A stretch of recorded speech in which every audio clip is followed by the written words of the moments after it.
All right, well, the ring light is on, and today's topic is pro tips to get a better cut. Some advice from a barber to you, for you to get better haircuts. That way you just, well, look better. The first one is pictures of new pictures of you and old pictures of you. So new pictures as in like the style that you want to achieve, and old pictures of you, that way the barber can look at older styles that you've had. That way he'll be able to understand how your hair works, so that way the barber can form your hair to the newer look desired in the photo.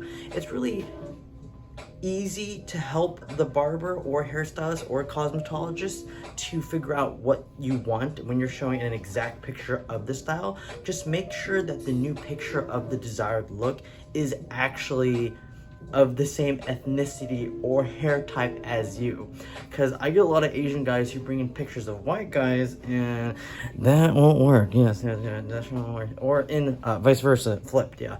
So that's a really good pro tip. A really good one I like to do is usually make a video after my haircut. So you could do this pretty much like after your haircut, and just kind of go around like this, you know?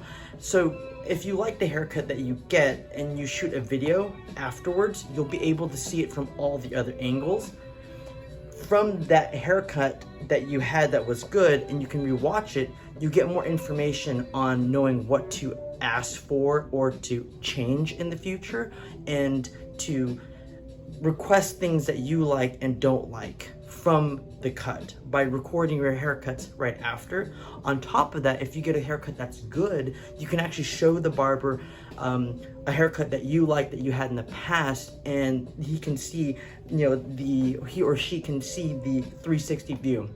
That's a really good one. I usually do that for my clients because my price point is a little more pricier. But so when people like to come into me, like it's usually kind of like their first and last haircuts. So you know, we do a whole client consultation. I talk with them and I record a whole video at the end. That way, if they go to somewhere else, you know, at a closer price range that matches them better, they'll actually get some really good information for the next barber. Hopefully, they will actually do it. A big one is not going to barbershops, where I'm gonna say this quietly because there's other guys in my studio right now around me who do this also. Stop going to barbershops or cosmetology places that, well, here's the mirror, right? You're getting your hair cut and you're in front of the mirror, right? And all of a sudden they do this thing where, like, in the chair they'll turn you, and then they'll do the cut. Why are they doing that? Because here's the thing, right? When you're getting the haircut, you should be able to see yourself getting the haircut. You know, and you can watch the process going on. You can stop it when things turn out bad. I just highly suggest going to shops that don't do that, that turn your back against the mirror and then cut you. I couldn't imagine why they do that. Maybe they want to save time because they want people to maybe stop making suggestions in the middle of haircuts, but that's how you get better haircuts, just saying. Anywho, but I'm not opposed to barbers who do that, but I just think that if you go to a place that does that, you lose the versatility of being able to see your haircut get cut during the whole process, and you won't be able to know or make a pause or suggestion.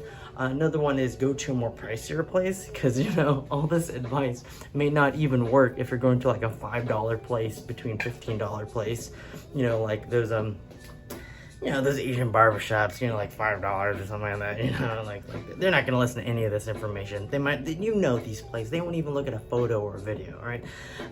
A big one is, you know, well, Yelp reviews, right? Now, here's a huge one that I really like.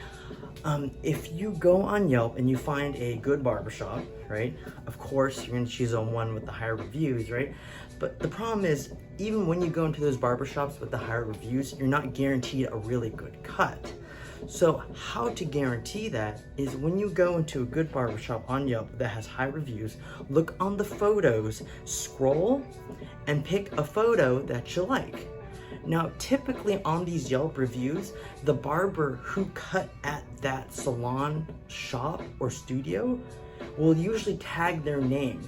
And when you go in, make a request for that person who did that haircut. Typically, when you go into these places without that information and you just go in because they have good reviews, you're not gonna get that same cut. And usually you'll get like the newer person, if that makes sense.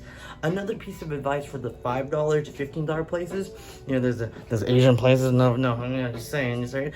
Usually, this is some obvious advice, but it's a big one, right?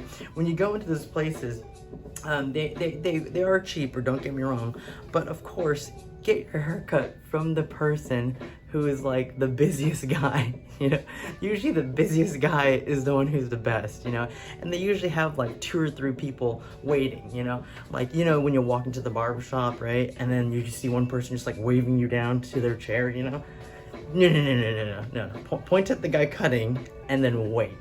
Trust me, you won't regret it, yes. I wrote these on the back. I put some music on the background, and I hope you guys are really liking the ring light. Another piece of advice is return to the same person over and over again. As you know, if you keep switching people, they won't really memorize your hair and how it is and how it feels, or the styles or what you like. Returning to the same person will increase your chances of a better haircut. If you keep changing, you're gonna get unpredictable cuts every single time. Of course, finding the right barber and hairstylist is very important, but you know, they say like finding the right person for barbering and cosmetology to cut your hair is almost like dating. It's really difficult. And good thing you're watching this video. Yes, another piece of advice is do some research and say what you want clear at the very beginning, right? Like, do I want a 2-block fade? Do I want a skin fade? Do I want a taper? Do I want, you know, and be clear about it and say it, right? Now, if you go to these cheaper places, you know, you're gonna need to be clear and concise and very like, I want this, you know? It's gonna help you out, and it's gonna make them just not do the thing that they usually do to speed up the haircut, you know? Because you're making a request and you're being clear about it. Yes, if you go to a more pricier place, you can just sit down and be like, help me out, yes. But you know, a lot of people are usually spending anywhere between like $15 to like $25 nowadays for haircuts. If you go to the $25 places, you still need to be concise. And another one is, don't be afraid to stop in the middle of a cut and tell them that, you know, you want to fix something or edit it. You know, don't wait till the end, and including the end too, right? Just because I've noticed this too, when you're getting your haircut and it's getting close to the end, the barber or the cosmetologist will know that you want something fixed, and then they'll just rush you to finish you off. Just be like, no, a little shorter right there. Don't be afraid. And you know, it's better to speak up then and there instead of like leaving the shop with that tiny little smidge that you could get fixed, and it's gonna bug you the whole day. So yes, hopefully these pieces of advice will help you out. Leave a comment and ask me some any questions that you like. Yeah, I'm still getting used to this whole YouTube shenanigans, but thank you so much. Feel free to hit the subscribe button. Bye guys.